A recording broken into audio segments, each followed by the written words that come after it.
Welcome to 108 news Telugu బులెటిన్ల ముందుగా headlines. KTR వ్యాఖ్యలకు రాజుకున్న వివాదం, మహిళా కమిషన్ ముందుకు కేటీఆర్.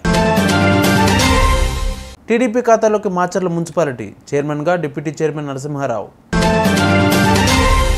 నా ఇల్లు బఫర్ జోన్లో ఉంటే వెంటనే కూల్చేయండి, బీఆర్ఎస్ నేతకు మంత్రి పొంగులేటి కౌంటర్. విశాఖ వాసులకు కేంద్రం శుభవార్త, యూనిటీ మాల్ ఏర్పాటు. బీఆర్ఎస్ వర్కింగ్ ప్రెసిడెంట్ మాజీ మంత్రి కల్వకుంట్ల తారక రామారావు ఈరోజు మహిళా కమిషన్ ముందుకు హాజరు కానున్నారు. మహిళలపై చేసిన వ్యాఖ్యలకు ఆయన వివరణ ఇవ్వనున్నారు. ఈ నెల 15వ తేదీన తెలంగాణ భవన్లో స్టేషన్ గన్పూర్ కార్యకర్తల సమావేశం జరిగింది. మహిళల ఉచిత బస్సు ప్రయాణంపై కేటీఆర్ చేసిన కామెంట్స్పై వివాదం రాజుకుంది. బస్సుల్లో మహిళలు బ్రేక్ డ్యాన్స్, రికార్డింగ్ డ్యాన్సులు చేసినా తాము ఏమంటామని అంటూ వ్యంగ్యంగా మాట్లాడారు. ఆయన చేసిన వ్యాఖ్యలపై మహిళలు తీవ్ర ఆగ్రహం వ్యక్తం చేశారు. అతను వెంటనే క్షమాపణ చెప్పాలని డిమాండ్ చేశారు. కేటీఆర్ దిష్టిబొమ్మలను కాంగ్రెస్ మహిళా నేతలు దగ్ధం చేశారు. మహిళల గురించి వివాదాస్పద కామెంట్స్ చేశారని సుమోటోగా స్వీకరించి మహిళా కమిషన్ నోటీస్ ఇచ్చింది. ఈరోజు కమిషన్ ముందుకు హాజరు కానున్నారు కేటీఆర్. ఇప్పటికే తను చేసిన వ్యాఖ్యలకు క్షమాపణ చెప్పారు. యథాలాపంగా అన్నానే తప్ప మహిళలను అవమానించే ఉద్దేశం లేదని వివరణ ఇచ్చారు. మాచర్ల రాజకీయం మరో మలుపు తిరిగింది. ఊహించినట్లే మున్సిపాలిటీపై టీడీపీ జెండా ఎగిరింది. శుక్రవారం మున్సిపాలిటీ నిర్వహించిన అత్యవసర సమావేశంలో 16 మంది వైఎస్ఆర్సీపీ కౌన్సిలర్లు తెలుగుదేశం పార్టీలో చేరారు. మొత్తం 31 మంది కౌన్సిలర్లలో 16 మందితో పాటు టీడీపీకి చెందిన ఎమ్మెల్యే ఓటుతో కలిపి 17కు బలం పెరిగింది. మున్సిపల్ చైర్మన్ ఎన్నికకు కోరం 16 మంది ఉండడంతో టీడీపీ తరపున చైర్మన్గా డిప్యూటీ చైర్మన్ పోలూరి నరసింహారావును ఎన్నుకున్నారు. దీనితో మాచర్ల మున్సిపాలిటీ టీడీపీ ఖాతాలో చేరింది. అక్రమ కట్టడాలను కూల్చివేస్తున్న హైడ్రా ముందుగా బఫర్ జోన్లో ఉన్న మంత్రి పొంగులేటి శ్రీనివాసరెడ్డి ఫామ్ హౌస్ను కూల్చివేయాలని బీఆర్ఎస్ నేత కేటీఆర్ వ్యాఖ్యలు చేసిన విషయం తెలిసిందే. ఈ క్రమంలో కేటీఆర్ తనపై చేసిన విమర్శలకు మంత్రి పొంగులేటి శ్రీనివాసరెడ్డి స్ట్రాంగ్ కౌంటర్ ఇచ్చారు. నా ఇల్లు బఫర్ జోన్లో ఉన్నట్లు కేటీఆర్ హరీష్ రావు నిరూపించాలని ఆయన సవాల్ విసిరారు. అలాగే ఎఫ్టీఎల్ బఫర్ జోన్లో నాకు సంబంధించి ఒక్క ఇటుక ఉన్న టేప్ పెట్టి కొలిచి కొలగొట్టాలని హైడ్రా కమిషనర్ రంగనాథ్కు చెబుతున్నానని చెప్పారు. ఒకవేళ తాను అధికారంలో ఉన్నందున అధికారులపై నమ్మకం లేకపోతే మీరే వెళ్లి కొలిచి నిర్ణయించాలని కేటీఆర్ హరీష్ రావుకు సూచించారు. అంతేకాదు కేసీఆర్, కేటీఆర్, హరీష్ రావులతో మాటలు పడే అవకాశం ఈ పొంగులేటి ఎప్పుడు ఇవ్వబోడని అన్నారు. రెవెన్యూ మంత్రి ఇల్లు ఎట్లుంది అట్లుంది అని ఆనాటి ఎంఐయుడి మినిస్టర్ గారు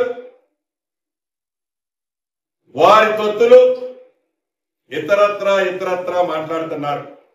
నేను ఈ వేదిక ద్వారా ఒకటే ఛాలెంజ్ ఇస్తున్నాను.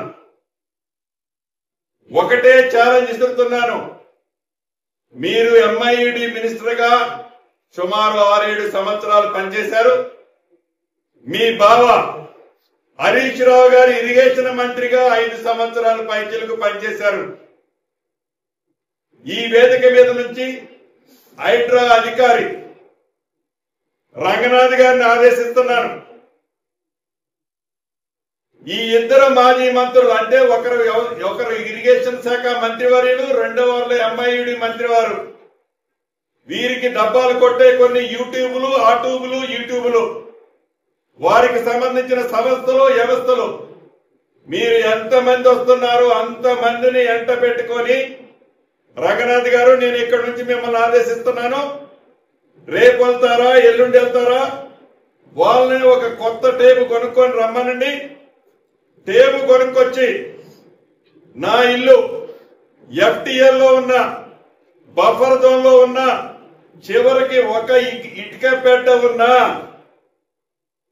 ఎమ్మటే పడగొట్టండి. ఇల్లు మొత్తం దాంట్లో ఉంటే ఇల్లు మొత్తం పడగొట్టండి. This is my challenge, Ponguleti challenge. Visakha వాసులకు గుడ్ న్యూస్. నగరంలో ఫేమస్ మాల్ ఏర్పాటు కాబోతోంది.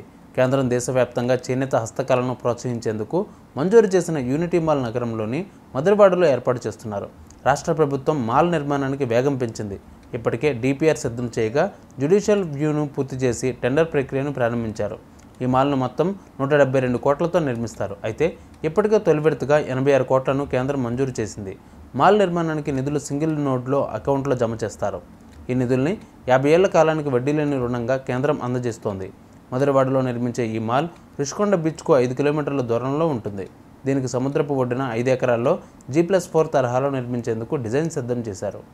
చూసారుగా ఇవాళ బులెటిన్ అప్డేట్స్. మరిన్ని అప్డేట్స్తో మళ్ళీ మీ ముందుకు వస్తాను. అంతవరకు కీప్ వాచింగ్ 108 న్యూస్ తెలుగు.